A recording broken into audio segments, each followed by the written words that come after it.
Shawn Khalifa. On today's episode, another interview with a strong single mother. Hello. I am Eileen Miotke. Hi, Eileen. Thank you for being on our show. So I would like to ask you a series of questions on what it was like being a strong single mother. The first question I would like to ask you is, how many children do you have, and how old are they? I have two. I have a This call and your telephone number will be monitored and recorded. You have two children. How old are they? One is 50, believe it or not, Sabrina, 50, and one is 44, Nathaniel. So you were very, very successful. Yes. The second question I have for you is, what did you do for work, and do you work full-time? I work full-time now as an electrical designer for an engineering firm, and I've always been in the electrical industry. Did you struggle to pay for you and your children's needs? Oh, yes. When they were small, they had no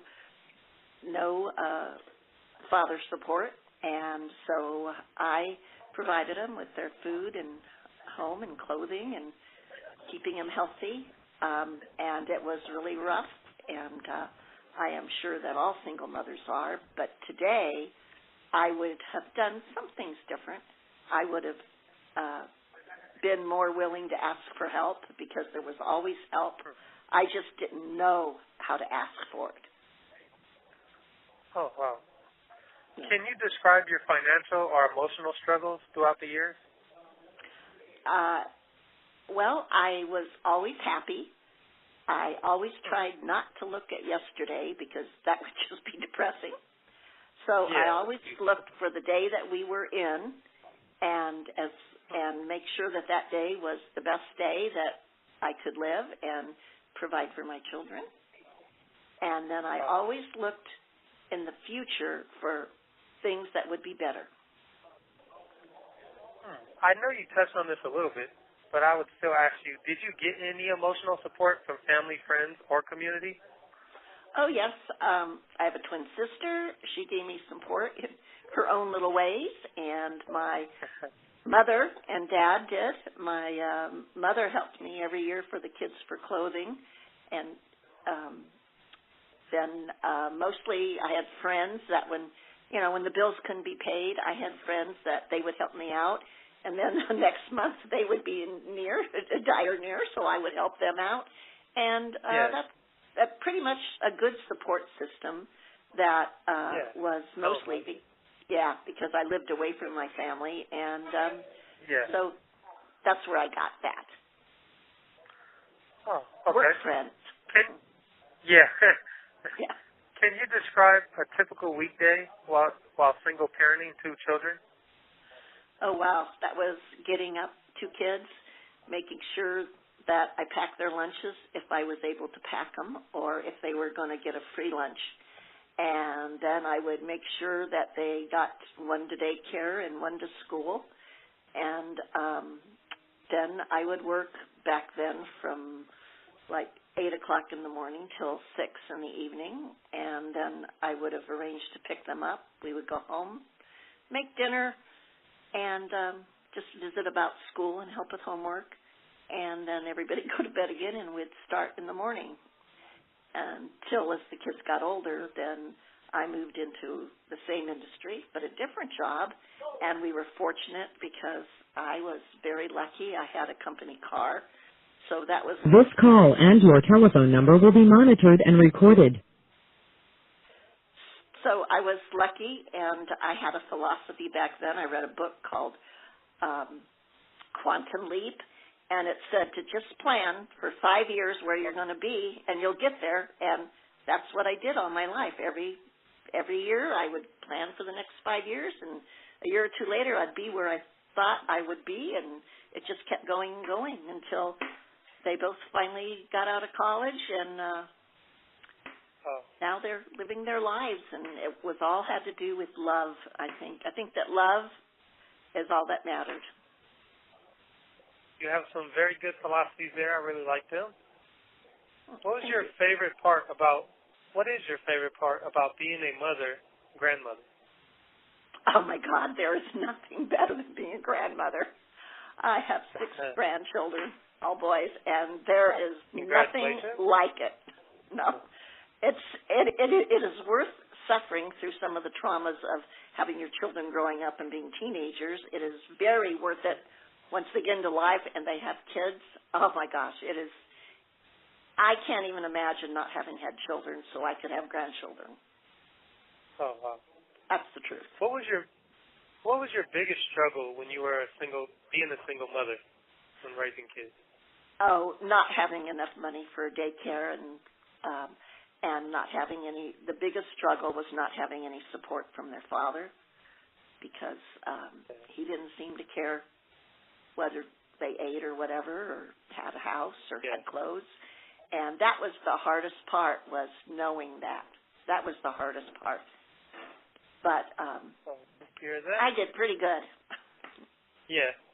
So who inspires you and why? Who inspires me and why? Well, first off, my faith. And second, the people that inspire me are the people all around me that have been successful. And I have a lot of friends, and my sister went to college at night. She became very, very successful. She raised her 2 kids. I went to college at night, and I think that all the people around you that support you during the times are struggling, but it's what guides you. So what gives you hope and inner strength? I think my kids and grandkids, they just give me hope that they're going to be around to help the world in the future. And they all have good thinking and great ideas. As adults, and they provide you with inner strength? Yep, they sure do, because you can guide them until they become teenagers, and then they make their own decisions, and they have their own minds, and then they guide you to new avenues. My kids guided me to learn so much.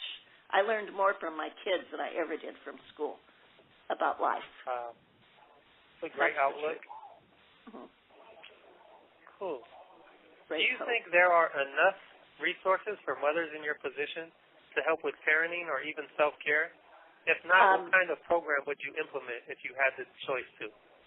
I always said if I had the choice, I would help any single mother with daycare, because daycare is the hardest thing, because a lot of single mothers, and including myself, as that you would, by the time you paid for your child care, you barely had enough to buy food for your kids. So even though mac and cheese and hot dogs was their favorite food because you told them it was, that wasn't good, Yeah. So I think that having child care assistance and not being afraid to ask for child care assistance. I think that all single mothers need to ask for help and not be afraid, and they need to, and as a single mother, I was always afraid to ask for a raise because I thought the management would know that I raised my children alone and I wasn't going to quit my job. So I think you have to have the strength to know that you can ask for a raise, you can ask for help, especially for your children. Oh, there's such great points that you point out and wisdom that you shared. Of all the hardships you've had to endure, what is the secret to your success? I think having hope for the future and just knowing that tomorrow will always be different than today, and every day gets better and better. As long as you look forward. Sorry to cut you off. As long as you look forward? Yes. Into the future. Right. That's another beautiful philosophy that you shared with us. I really like it. I really like all of this interview. I have one last question for you. Yes. So if you had one piece of advice for the younger version of yourself or to other single mothers out there, what would you tell them? That they're going to make it 100%. Everything will be okay. Beautiful. California Island, that was another interview with a strong single mother. Eileen, thank you for being on the show. Thank you for having me, Shawn. You're very welcome. California Island, stay blessed.